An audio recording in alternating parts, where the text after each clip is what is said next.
Hi, இன்னைக்கு நம்மளோட சேனலில் பீஸா வீட்டிலையே செய்யலாம். எப்படி செய்யலான்னு பார்க்கலாம். அதுக்கு ஃபஸ்ட்டு அந்த பேஸ் சட்னி ரெடி பண்ணணும். 2 ஸ்பூன் ஆயில் சேர்த்துட்டு அதில் பழுத்த தக்காளியாக ஒரு 3 தக்காளி கட் பண்ணி வச்சுருக்கேன். அதோட ஒரு 4 பல்லு பூண்டு, காரத்துக்கு 3 பச்சை மிளகாய் சேர்த்துருக்கேன். இதை நல்லா அந்த எண்ணெயிலே வதக்கிடுங்க. தண்ணி சேர்க்க வேணாம். பழுத்த தக்காளியாக இருக்கிறதுனால அதுவே நல்லா நீட்டாக மசிஞ்சு வந்துடும். அதுக்கப்புறம் எங்கள் கிச்சனில் எங்கள் குட்டி தங்கம் வந்து உட்காந்துட்டு கிண்டி விட்டுட்டுருக்காரு. அதுக்கப்புறம் நம்ம நல்லா வதங்கிடுச்சு இல்லையா, இதை ஆற வச்சு எடுத்துகிட்டு அரைச்சிக்கலாம். சீஸு, ஸ்வீட் கார்ன், அதுக்கப்புறம் கேப்சிகம், வெங்காயம் இதெல்லாம் நல்லா கட் பண்ணி எடுத்து வச்சாச்சு. நான் வந்து பேஸ் ரெடிமேடாகவே வாங்கிட்டு வந்திருக்கேன். அதுக்கு மேலே நம்ம அரைச்சி வச்ச சட்னியை நீட்டாக ஸ்ப்ரெட் பண்ணி விட்டுக்கோங்க.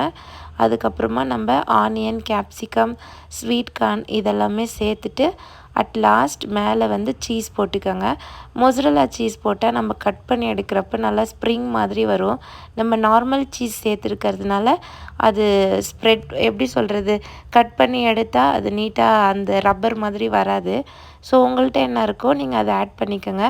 இது குழந்தைங்க விரும்பி கேட்குறாங்க. ஸோ அதனால் வீட்டில் செஞ்சு கொடுக்கலாம். இந்த மாதிரி ஃப்ரெஷ்ஷாக நம்மளே வெஜிடபிள்ஸ் அதெல்லாம் கட் பண்ணி அழகாக வீக்லி ஒன்ஸோ இல்லைனா எப்போனா ஒரு வாட்டி செஞ்சு கொடுக்கலாம்.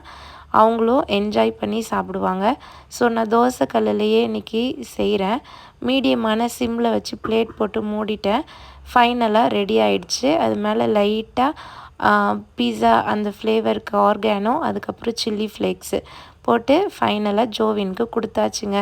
நீங்களும் ட்ரை பண்ணி பாருங்கள். பாய்.